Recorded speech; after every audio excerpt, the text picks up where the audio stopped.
का प्रथम संशोधन जो वर्ष 1951 में पारित हुआ निम्न में से किससे संबंधित था? विकल्प यहां पर आपका कौन सा सही होगा?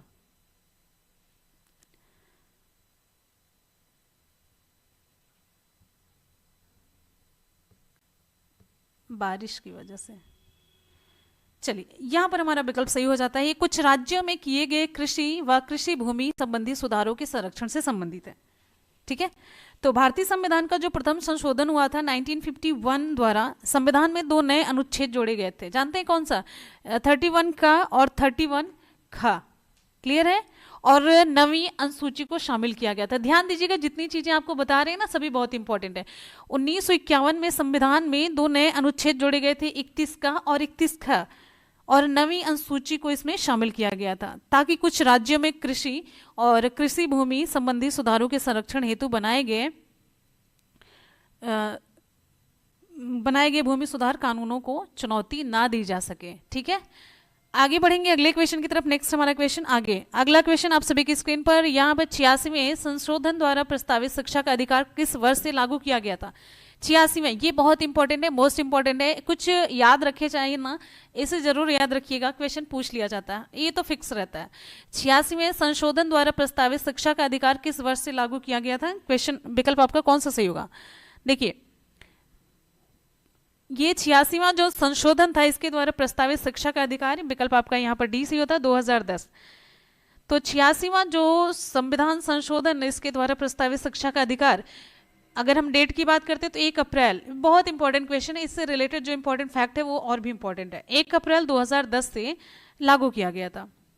और आपको बताते चलते, इस संविधान संशोधन द्वारा भारतीय संविधान के अनुच्छेद 21 में क्या जोड़ा गया था? जानते हैं? 21 में, बिल्कुल सही जवाब है, 21 का जोड़ करके क्या हुआ था? 6 से 14 आयु वर्ग के सभी बच्चों के लिए निःशुल्क और अनिवार्य शिक्षा का अधिकार का प्रावधान किया गया था। बहुत इंपॉर्टेंट क्वेश्चन है, आप सभी जानते हैं इस चीज को। और आपको यहाँ पर और थोड़ा सा डिटेल में ये बताते हैं कि इस अधिनियम को 12 दिसंबर 2002 को राष्ट्रपति की अनुमति मिली थी और इसे इसी दिन से केंद्र सरकार के गजट में अधिसूचित किया गया था। लेकिन इस अधिनियम को 1 अप्रैल 2010 से लागू किया गया था। ये 2002 से होते हुए फिर 2010 में आया था।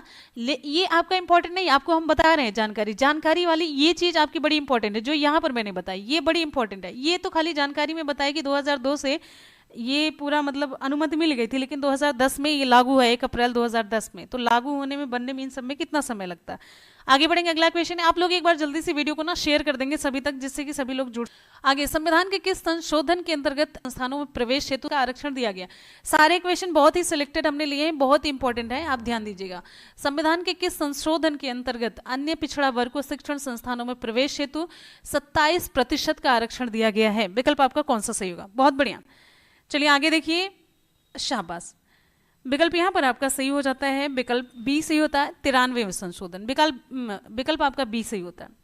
संविधान का जो 93 वाला ये संशोधन अधिनियम है, ये 2005 है। 93वां संशोधन अधिनियम ये 2005, इसके अंतर्गत अन्य पिछड़ा वर्ग को शिक्षण संस्थानों में प्रवेश हेतु 27% आरक्षण दिया गया है। इस संशोधन अधिनियम के अनुसार संविधान के अनुच्छेद में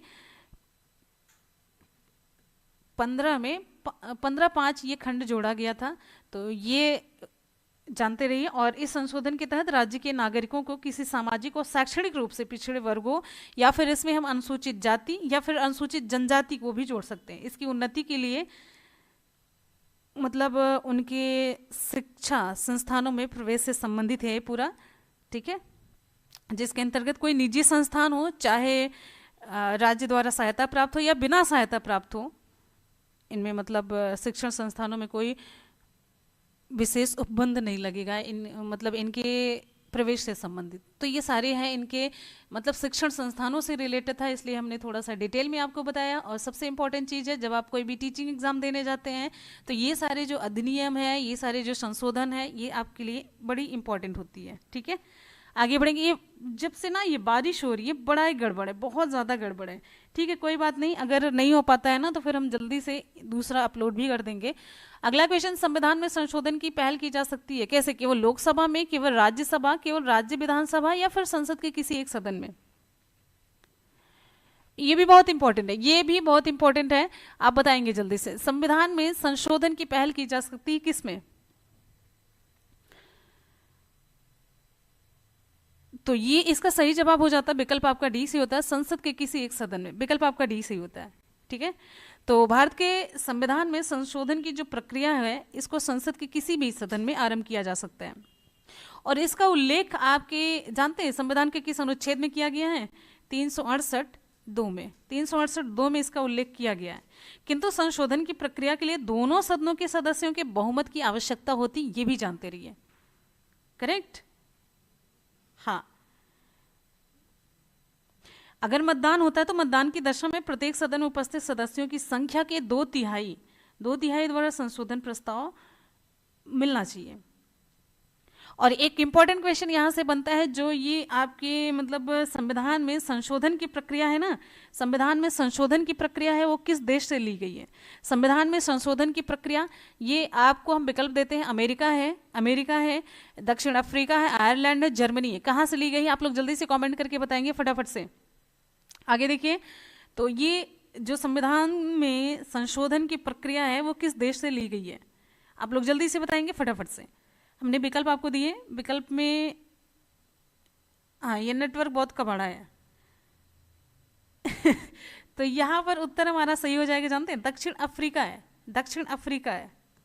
ठीक, आगे बढ़ेंगे। हमारा अगला क्वेश्चन आप सभी की स्क्रीन पर ये रहा। नेक्स्ट क्वेश्चन है हमारा, आगे देखेंगे। दल बदल निरोधक अधिनियम जिस तिथि को पारित हुआ था वो कौन सी तिथि है?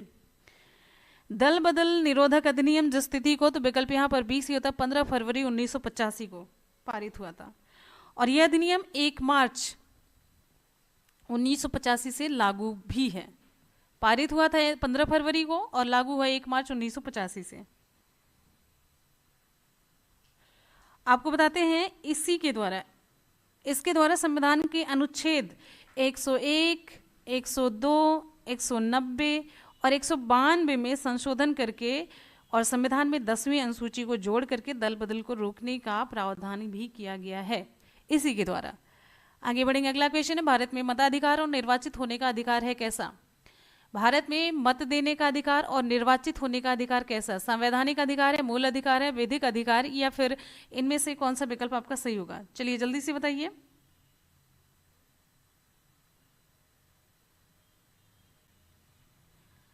भारत में मताधिकार और निर्वाचित होने का अधिकार,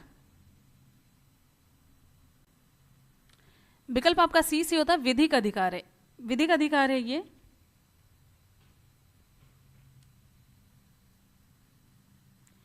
उन्नीस के तहत, 1951 के तहत भारत में मताधिकार और निर्वाचित होने का अधिकार इसमें दिया गया है।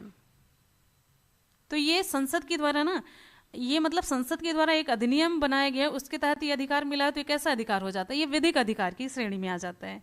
करेक्ट, बिल्कुल सही। आगे बढ़ेंगे। अगला क्वेश्चन, मत देने का अधिकार और निर्वाचित होने का अधिकार भारत में कैसा है? वही क्वेश्चन है, तो विकल्प यहाँ पर आपका सही हो जाता है डी, वैधानिक अधिकार है।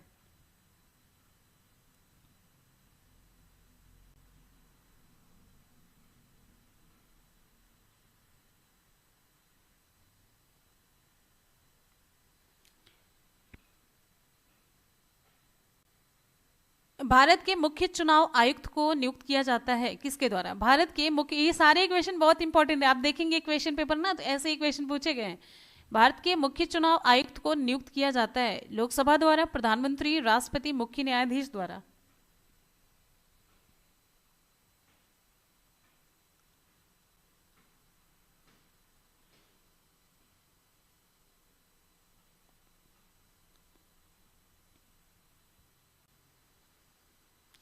विकल्प यहाँ पर आपका सी से हो जाता है, राष्ट्रपति के द्वारा। विकल्प सी से होता है राष्ट्रपति, इसका सही जवाब है, बिल्कुल सही है। तो आपको बताते चलते हैं, भारतीय संविधान का अनुच्छेद 324 सी कहता है कि भारत के निर्वाचन आयोग के मुख्य चुनाव आयुक्त और अन्य चुनाव आयुक्तों की नियुक्ति संसद द्वारा बनाई गई विधि के अधीन होती है। और ये किसके द्वारा की जाती है? ये राष्ट्रपति के द्वारा की जाती है। विकल्प आपका सी सही होता है। अगला क्वेश्चन है, भारत का संविधान निम्नलिखित अनुच्छेदों में से किसी एक के अंतर्गत एक निर्वाचन आयोग का प्रावधान करता है? भारत का संविधान निम्नलिखित अनुच्छेदों में से किस एक के अंतर्गत एक निर्वाचन आयोग का प्रावधान करता है? तो अनुच्छेद यहाँ पर आप सभी के दिए गए हैं, 3-4 विकल्प दिया गया है। विकल्प यहाँ पर आपका सही हो जाता है अनुच्छेद 324। विकल्प आपका डी सी होता है, अनुच्छेद 324 के अंतर्गत है। देखिए, भारतीय संविधान के अनुच्छेद 324 के तहत संसद, राज्य विधानमंडल, राष्ट्रपति और उपराष्ट्रपति पदों के निर्वाचनों के मतलब निर्वाचन का पूरा ये प्रावधान किया गया है। ठीक है, आगे बढ़ेंगे। अगला क्वेश्चन है, 8वें विषय जिन पर केंद्र व राज्य सरकारें दोनों कानून बना सकती हैं किस में उल्लिखित है? 8वें विषय जिन पर केंद्र और राज्य सरकारें दोनों कानून बना सकती हैं किस में उल्लिखित है? संघ सूची में, राज्य सूची, समवर्ती या फिर अवशिष्ट सूची है? बिल्कुल सही है, ये एकदम से वही है, जग जाहिर वाला। केंद्र और राज्य सरकारें अगर दोनों पर कानून बना सकती हैं तो ये विकल्प आपका सी सही होता है, समवर्ती सूची में। विकल्प आपका सी सही होता है, करेक्ट। चलिए, समवर्ती सूची पर संघ और राज्य दोनों कानून बना सकते हैं, लेकिन संघ और राज्य के कानूनों में मतलब एक तरीके से कह सकते हैं अगर कोई विरोध होता है तो इसमें किसका माना जाएगा? संघ का कानून ही माना जाएगा, ये भी है साथ साथ में। ठीक है, केंद्र राज्य संबंध की संसूची में, ये सारे क्वेश्चन आपके सभी एग्जाम के लिए इक्वली इंपॉर्टेंट है। केंद्र राज्य संबंध की संसूची में है, ये इंपॉर्टेंट क्वेश्चन है। इससे पहले जो मैंने करवाया वो और ज्यादा इंपॉर्टेंट है। तो केंद्र राज्य संबंध की संसूची में, इससे पहले क्वेश्चन में आप लोगों ने देख लिया है। केंद्र राज्य संबंध की संसूची में विकल्प आपका ए सही होता है, 7वीं अनुसूची में। ठीक है, चलिए आपको यहां पर बताते चलते हैं। संविधान का अनुच्छेद जो 246 है, 246, इसके तहत केंद्र और राज्य, इसके तहत केंद्र और राज्यों के मध्य, केंद्र और राज्यों के मध्य विधायी शक्तियों के बंटवारे के लिए 3 सूचियां हैं। संघ सूची, राज्य सूची और समवर्ती सूची की व्यवस्था की गई है। ठीक है, जिन्हें संविधान की 7वीं अनुसूची में वर्णित किया गया है। ये जो तीनों वो है ना, संघ सूची, राज्य सूची और समवर्ती सूची की व्यवस्था जो की गई है, इस संविधान की 7वीं अनुसूची में है। मोस्ट इंपॉर्टेंट क्वेश्चन है, ध्यान रखिएगा। और यहाँ से एक क्वेश्चन और पूछा जाता है, जो केंद्र और राज्य इन सभी की अनुसूची में जो बंटवारे किए गए हैं, कौन कौन से विषय किसके अंतर्गत है, वो भी इंपॉर्टेंट है। सुपर टेट का मतलब है सारे क्वेश्चन, मतलब सारे सब्जेक्ट आप तैयार करके तभी जाएंगे। भारत में चलित न्यायालय जो मोबाइल कोर्ट है, इसका मानस पुत्र कौन है? आगे देखिए, नेक्स्ट हमारा क्वेश्चन, फटाफट से आगे देखिए। भारत में जो चलित न्यायालय है मोबाइल कोर्ट, इसका मानस पुत्र कौन है? न्यायमूर्ति भगवती श्री राजीव गांधी, डॉक्टर APJ अब्दुल कलाम या फिर श्रीमती प्रतिभा देवी पाटिल? विकल्प यहां पर आपका सही हो जाता है, सी, डॉक्टर APJ अब्दुल कलाम है। आपको बताते चलते हैं। अच्छा, ये बताएंगे, देश की पहली मोबाइल अदालत का उद्घाटन कहां पर किया गया है? ये 2007 में किया गया था, हरियाणा में किया गया था। 2007 में हरियाणा में किया गया था, राइट। 2007 में हरियाणा में किया गया था। इसका शुभारंभ किसने किया था? भारत के उस समय के जो राष्ट्रपति मुख्य न्यायाधीश थे, सॉरी, उस समय के जो मुख्य न्यायाधीश थे बालकृष्णन, इनके द्वारा किया गया था।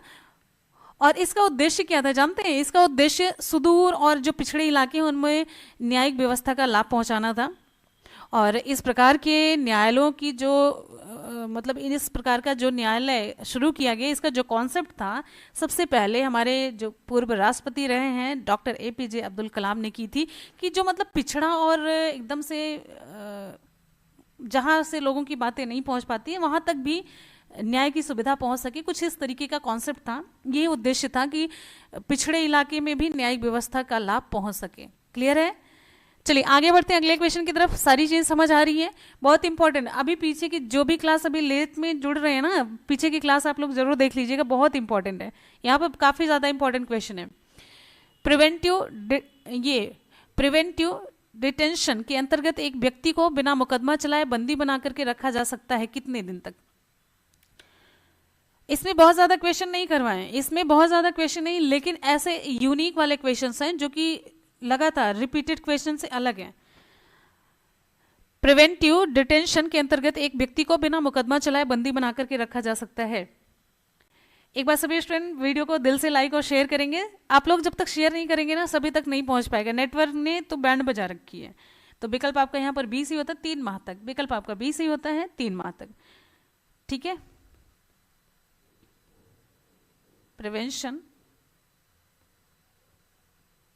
डिटेंशन।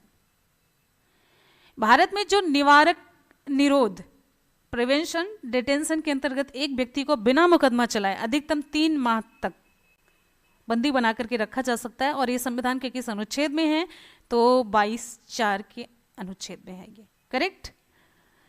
आगे बढ़ेंगे, नेक्स्ट अगला क्वेश्चन आप सभी की स्क्रीन पर। अगला क्वेश्चन ध्यान से देखेंगे।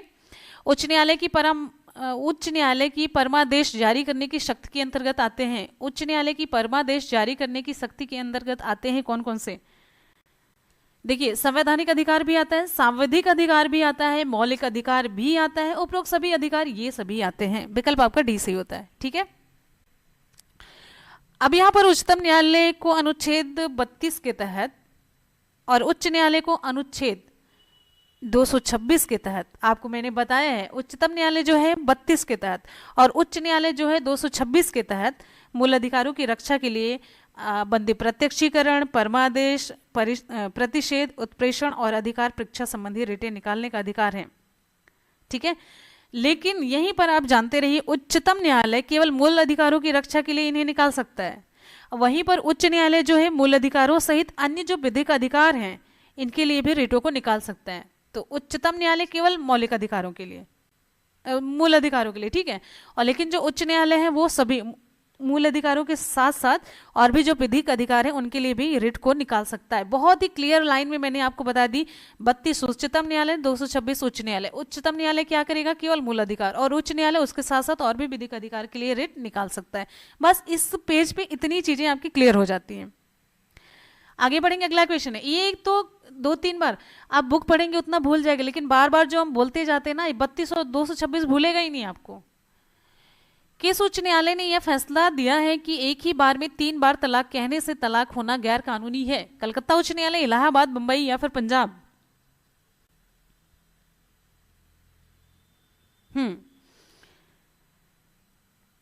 बिल्कुल सही है, ये तो अब बहुत ज्यादा हो चुका है। तो ये देखिए विकल्प आपका बी से हो जाता है, इलाहाबाद उच्च न्यायालय। इलाहाबाद उच्च न्यायालय ने ये था रहमतुल्ला बनाम स्टेट ऑफ यूपी 1994, रहमतुल्ला बनाम स्टेट ऑफ यूपी 1994 के मामले में निर्णय दिया था कि विधि के मतलब जो ये विधि में ऐसे लिखा गया है कि विधि में नहीं लिखा गया कि मतलब 3 बार आपने कह दिया तलाक तलाक तलाक, तो ऐसा तलाक गैर कानूनी होगा, ये कहा गया इनके उसमें जो मतलब रिट डाली गई थी उसमें। रहमतुल्ला बनाम स्टेट ऑफ यूपी 1994 में इलाहाबाद उच्च न्यायालय ने यह कह दिया 3 बार तलाक कहने से तलाक होना गैर कानूनी। अगला क्वेश्चन है,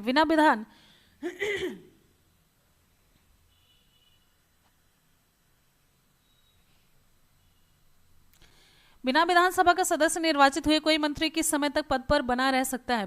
बिना विधानसभा का सदस्य निर्वाचित हुए कोई मंत्री किस समय तक पद पर बना रह सकता है? 1 वर्ष, 6 माह, 3 वर्ष या फिर 3 माह? आगे देखिए, नेक्स्ट हमारा क्वेश्चन है। विकल्प यहां पर आपका बी सी हो जाता है 6 माह है, विकल्प आपका बी सी होता है 6 माह है। तो संविधान के अनुच्छेद 164 4 के अनुसार, ठीक है, राज्य मंत्रिपरिषद का सदस्य बिना राज्य विधानमंडल का सदस्य बने 6 माह तक अपने पद पर रह सकता है, और यदि वह 6 माह के अंदर विधानमंडल का सदस्य नहीं बन पाता तो उसे त्यागपत्र देना पड़ेगा। क्लियर है?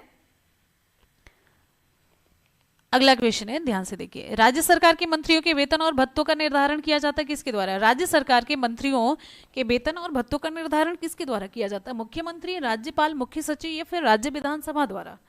राज्य सरकार के मंत्रियों के वेतन और भत्तों का निर्धारण किसके द्वारा किया जाता है?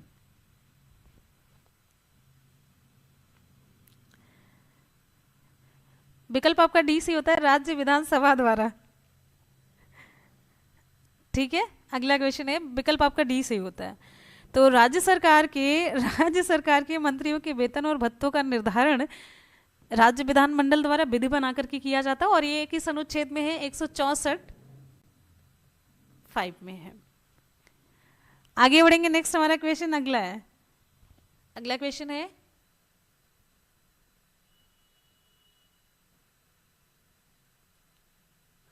विधान परिषद किसी साधारण विधेयक को निम्नलिखित में से किस अवधि तक रोक सकती है?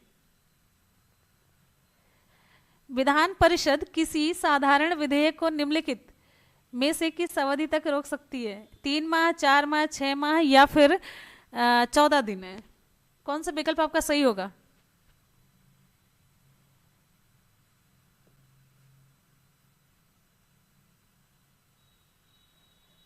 अगला क्वेश्चन हमारा, विधान परिषद किसी साधारण विधेयक को निम्नलिखित में से किस अवधि तक रोक सकती है? विकल्प आपका कौन सा सही होगा?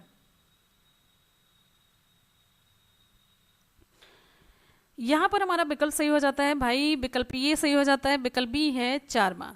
संविधान के अनुच्छेद 197 के तहत धन विधेयक से भिन्न कोई विधेयक है, उसे हम कहेंगे साधारण विधेयक। उसे क्या कहेंगे? उसे कहेंगे साधारण विधेयक। तो इसको विधान परिषद प्रथम बार में 3 माह तक विधानसभा द्वारा पुनः पारित किए जाने पर और 1 माह तक रोक सकती है। इस प्रकार से कुल 4 माह हो जाते हैं। तो धन विधेयक को विधान परिषदों द्वारा, ये जो धन विधेयक है उसको 14 दिन की अवधि के भीतर उसे लौटाना होता है, ये भी ध्यान रखिएगा धन विधेयक के केस में। और साधारण विधेयक आपको मैंने यहाँ पर बता दिया, ठीक है। अगला क्वेश्चन हमारा है, अगला, राज्य में धन विधेयक प्रस्तुत किया जा सकता है। राज्य में धन विधेयक प्रस्तुत किया जा सकता है किसके द्वारा? राज्य में धन विधेयक प्रस्तुत किया जा सकता है किसके द्वारा? विकल्प यहां पर आपका सही हो जाता है केवल विधानसभा में। विकल्प आपका सी सही होता है, केवल विधानसभा में। राज्य में जो धन विधेयक है मनी बिल है। राज्य में धन विधेयक मनी बिल केवल विधानसभा में प्रस्तुत किया जा सकता है।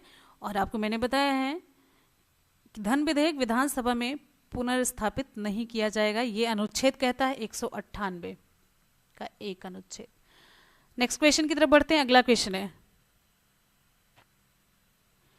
लोकहितवाद की संकल्पना का आगे देखिए, नेक्स्ट है, लोकहितवाद की संकल्पना का उद्गम देश कौन सा है?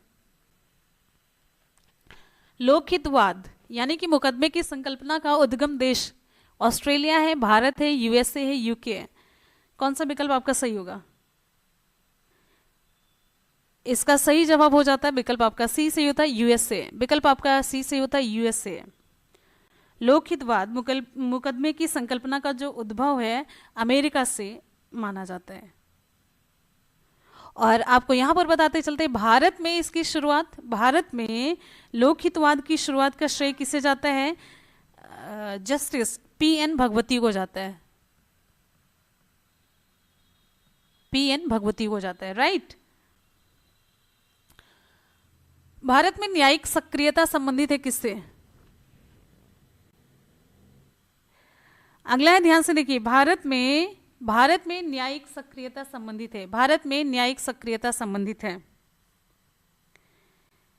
जुडिशियल एक्टिविज्म, भारत में न्यायिक सक्रियता, ये संबंधित है पीआईएल से। विकल्प आपका बी सी होता है, जनहित याचिका से। विकल्प आपका बी सी होता है।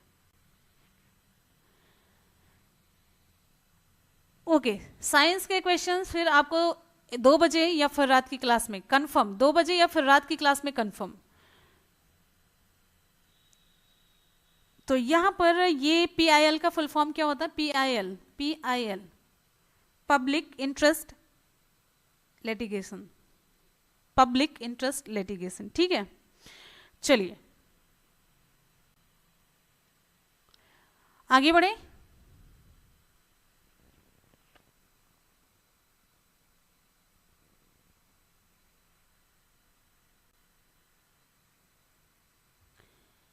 भारत में सुधारात्मक याचिका उच्चतम न्यायालय में निम्न अनुच्छेद के अंतर्गत दाखिल की जा सकती है। भारत में सुधारात्मक याचिका उच्चतम न्यायालय के निम्न अनुच्छेद के अंतर्गत दाखिल की जा सकती है। 138 से 40 है, 42 से 46 है।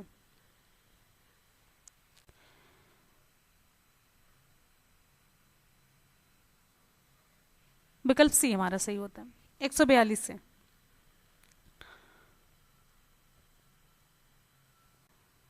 उच्चतम न्यायालय द्वारा एक निर्णय दिया गया था, इसके अनुसार संविधान के अनुच्छेद 142 के तहत उच्चतम न्यायालय में सुधारात्मक याचिका दाखिल की जा सकती है। अगला क्वेश्चन, संविधान का कौन सा अनुच्छेद उच्चतम न्यायालय को उसके द्वारा दिए गए निर्णय अथवा आदेश के पुनरावलोकन हेतु अधिकृत करता है? संविधान का कौन सा अनुच्छेद उच्चतम न्यायालय को उसके द्वारा दिए गए निर्णय अथवा आदेश के पुनरावलोकन हेतु अधिकृत करता है? कि फिर से आप देख सकते हैं भाई, पुनरावलोकन किया जा सकता है।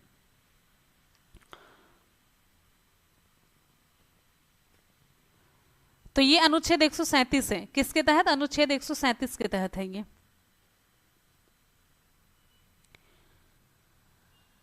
चलिए यहां पर बताइए, राजनीतिक शब्दावली में शून्य, ये राजनीतिक शब्दावली में शून्य काल का मतलब क्या है?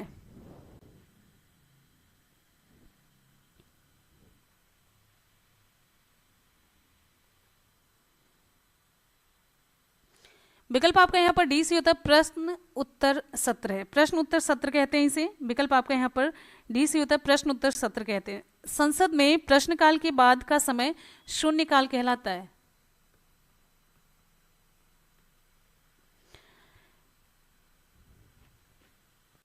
ठीक है, और ये कब से? 12 बजे दिन में प्रारंभ होता है। कब से? 12 बजे दिन में प्रारंभ होता है, और इस दौरान सदन का कोई सदस्य अत्यंत महत्वपूर्ण विषयों से संबंधित प्रश्न मंत्रियों से पूछ सकता है और उत्तर देने को कह सकता है। तो इसे हम कहेंगे प्रश्न उत्तर सत्र। नेक्स्ट है, संसद अंतर्राष्ट्रीय संधियों को भारत के किसी भाग अथवा संपूर्ण भारत में लागू करने के लिए कोई भी कानून बना सकती है। संसद अंतर्राष्ट्रीय संधियों को भारत के किसी भाग अथवा संपूर्ण भारत में लागू करने के लिए कोई भी कानून बना सकती है, सभी राज्यों की सहमति से, बहुसंख्य राज्यों की सहमति से, संबंधित राज्यों की सहमति से, या फिर बिना किसी राज्य की सहमति से। विकल्प आपका कौन सा सही होगा?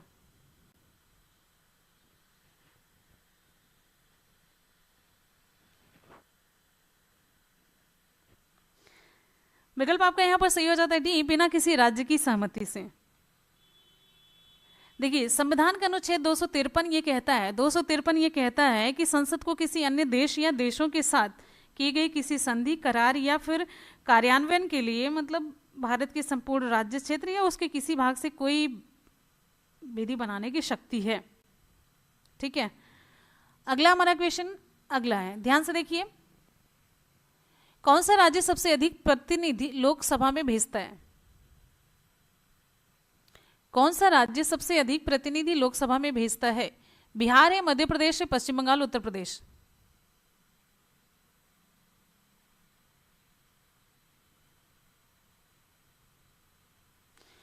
विकल्प हमारा डी सी होता है, उत्तर प्रदेश है, अपना उत्तर प्रदेश। उत्तर प्रदेश लोकसभा में सर्वाधिक प्रतिनिधि भेजता है, और राज्यों की लोकसभा में सदस्य जो हैं वो कैसे हैं, कितने कितने हैं, कोई बता सकता है? उत्तर प्रदेश में पहले कितने, यही बता दीजिए उत्तर प्रदेश में।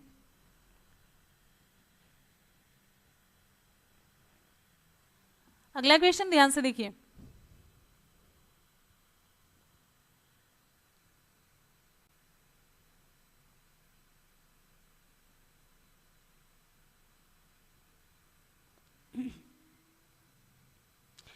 भारत में किस राज्य का लोकसभा व राज्यसभा में प्रतिनिधित्व सर्वाधिक है?